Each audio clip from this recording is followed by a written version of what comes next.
अभी हाल ही के कुछ वर्षों में भारत में कुछ ऐसे भविष्यवक्ता प्रसिद्ध हुए हैं जो अपने पास आने वाले लोगों के मन की बात को जब पर्ची में लिखकर बताते हैं तो सभी लोग आश्चर्यचकित रह जाते हैं। जी हाँ, पंडोकर महाराज और बागेश्वर धाम के धीरेंद्र शास्त्री जी जो चमत्कार दिखा रहे हैं, क्या वह भविष्य कथन या दूसरे के मन की बात को जानकर बता देने का कार्य कोई साधारण व्यक्ति कर सकता है?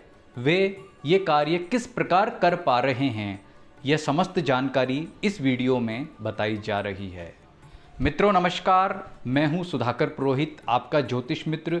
ज्योतिष डिविनेशन में आपका स्वागत है। इस वीडियो में हम बात करेंगे बागेश्वर धाम के धीरेंद्र शास्त्री जी और पंडोकर महाराज जैसे कथावाचक किस प्रकार लोगों के मन में चल रहे प्रश्नों को पर्ची पर लिखकर उनके उत्तर बता दिया करते हैं, और ये किस प्रकार की साधनाएं या मनः शक्ति होती है जो आप स्वयं भी अर्जित कर सकते हैं। इसके लिए आपको किस प्रकार के प्रयास करने चाहिए, तो यह सब जानने के लिए पूरा वीडियो देखिए। और अभी तक आपने हमारा चैनल ज्योतिष डिविनेशन सब्सक्राइब नहीं किया है तो अवश्य कर लीजिए।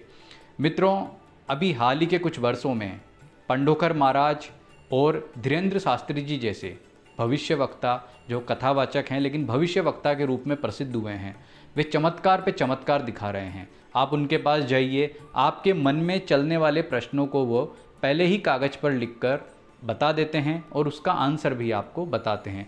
भविष्य में वह जो बता रहे हैं वह सही होगा या नहीं होगा वह आगे की बात है, लेकिन आपके मन में जो प्रश्न चल रहे होते हैं इनको वो लिखकर बता रहे हैं। यह देखकर हर सामान्य व्यक्ति आश्चर्यचकित है और उन्हें ईश्वर के समान शक्तिशाली समझ रहा है। वास्तव में यह किस प्रकार संभव है? क्या प्रत्येक व्यक्ति या जो व्यक्ति इसमें प्रयास करता है वह ऐसा कर सकता है? बिल्कुल, यह सब संभव है दो कारणों से। नंबर एक, मनः शक्ति, यानी कि किसी व्यक्ति की जो मनः शक्ति है वह इतनी प्रबल हो जाए कि वह दूसरे के मन की बात को जानकर पहले से ही लिखकर बता दे या बोलकर बता दे। द्वितीय कारण जो होता है वह होता है सिद्धि, यानी किसी देवी देवता पिशाच या जो मनुष्य जाति के अतिरिक्त जो अन्य जातियां हैं जिनके ऊपर मनुष्य के काल यानी समय का प्रभाव नहीं होता है, उनकी सहायता से भी हम किसी व्यक्ति के मन में चल रहे भावों को जानकर बता सकते हैं। तो धीरेंद्र शास्त्री जी या पंडोकर महाराज जी किस प्रकार भविष्य बता रहे हैं उसमें यथासंभव हनुमान जी की कृपा होना संभव है, क्योंकि ये दोनों जो तीर्थ हैं या जो दोनों जो धाम हैं वह हनुमान जी से संबंधित हैं।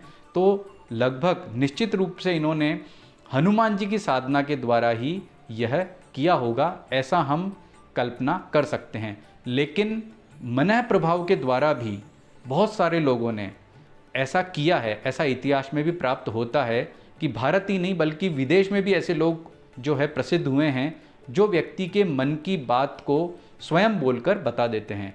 तो अगर आप ये स्वयं कैसे कर सकते हैं, किस साधना से कर सकते हैं, यह यहाँ हम जानते हैं। भविष्य कथन के रूप में आप किसी भी देवी या देवता की विशेष उपासना कर सकते हैं। वैसे यह उपासना हमेशा हमें गुरु के द्वारा ही प्राप्त करनी चाहिए, क्योंकि ये साधना कैसे करते हैं, इसमें किस प्रकार की कठिनाई आती है और इसके पहले की तैयारी कैसे होती है, यह भली भांति रूप से हमें एक गुरु ही बता सकता है। लेकिन यहाँ पर आपको मैं हनुमान जी से संबंधित एक साधना बताने जा रहा हूँ। हनुमान जी के अतिरिक्त यक्षिणी साधना, पिशाच साधना, छाया पुरुष साधना और न जाने भविष्य कथन के रूप में बहुत सारी साधनाएँ हमारे संस्कृत वाङ्मय में और जो लौकिक साहित्य का जो तंत्र का जो हमारा इतिहास है उसमें ऐसी बहुत सारी साधनाएं प्रचलित रही है। चाहे आप गणपति के भक्त हैं, चाहे भैरव जी के हैं, चाहे सूर्य भगवान के हैं, चाहे माँ दुर्गा के हैं या आप शक्ति उपासना करते हैं, किसी भी साधना में आप भविष्य कथन की साधना को कर सकते हैं, बशर्ते गुरु की आपके ऊपर कृपा होनी चाहिए। तो इस वीडियो में हम बात करेंगे हनुमान जी से संबंधित एक विशिष्ट साधना की, जिसको आप करके हनुमान जी की विशेष कृपा तो प्राप्त करेंगे ही। अगर आपने ये साधना पूर्ण रूप से सिद्ध कर ली तो आप भी धीरेंद्र शास्त्री जी की तरह और पंडोकर महाराज की तरह किसी भी व्यक्ति के मन में चलने वाले प्रश्नों के उत्तर बता सकते हैं और उन्हें भविष्य भी बता सकते हैं। तो इसके लिए सबसे पहले मैं आपको मंत्र बताता हूँ। यह साधना वीर हनुमान जी की साधना है। वीर हनुमान जी कौन सा रूप है, वो भी स्वरूप कौन सा है, वह भी आपको समझाऊं। तो युद्ध के समय जब लक्ष्मण जी मूर्छित हो चुके थे और भगवान श्री राम की सेना लगभग हार के कगार पे पहुंच गई थी, तो उस समय हनुमान जी ने अपना एक वीर यानी कि एक विकराल रूप धारण किया और वो रावण की सेना पर टूट पड़े और उन्होंने रावण के जो अनेक सैनिकों को मार गिराया। और जो लक्ष्मण जी मूर्छित हो गए थे उनके लिए भी जो है वह जड़ी बूटी लेकर के आए, संजीवनी बूटी के द्वारा उनको उन्होंने जीवित करवाया। तो इस दौरान जो हनुमान जी का स्वरूप था वह वीर हनुमान जी वाला कहलाया। तो वीर हनुमान जी के इस स्वरूप का ध्यान करते हुए उनका जो मंत्र है, हम है के ऊपर बिंदी, हम पवन नंदनाय स्वाहा, ये एक छोटा सा 10 अक्षर का मंत्र है। इस मंत्र के किसी भी सिद्ध यानी कि श्रेष्ठ मुहूर्त में अपनी राशि का चंद्रमा देख करके और अपने किसी गुरु से राय लेकर के, या आप चाहें तो हमसे भी राय ले सकते हैं, ये साधना अगर आप करते हैं तो आपको इसके द्वारा हनुमान जी का आशीर्वाद मिलता है। और अगर आपके भाग्य में भविष्य कथन की साधना लिखी है तो निश्चित रूप से आप इस साधना के बाद में वैसे ही भविष्य बताएंगे जैसे धीरेन्द्र शास्त्री जी या फिर पंडोखर महाराज बताते हैं। तो यह साधना आपको नवरात्र में या किसी भी विशिष्ट मुहूर्त से प्रारंभ करनी है। 9 दिन या 11 दिन में आपको ये साधना पूर्ण करनी है, जिसमें 1.25 लाख जप इस मंत्र के करने हैं। इसके मंत्र से पहले आपको ब्रह्मचर्य का मतलब आप जो है नीचे सोएंगे, स्त्री प्रसंग नहीं करेंगे। अगर आप विवाहित हैं तो आपको घर से दूर रह करके किसी निर्जन स्थान पर किसी मंदिर में ये साधना करनी है। यदि आपका विवाह नहीं हुआ है तो ऐसी स्थिति में भी आपको स्वयं के हाथ से बनाया ही भोजन करना है। सेविंग नहीं करना, दाढ़ी नहीं बनानी है, बाल नहीं कटवाने हैं, ब्रह्मचर्य का पूर्ण पालन करना है। अनुष्ठान से संबंधित सभी नियमों का पालन करते हुए आपको ये साधना पूर्ण करनी है।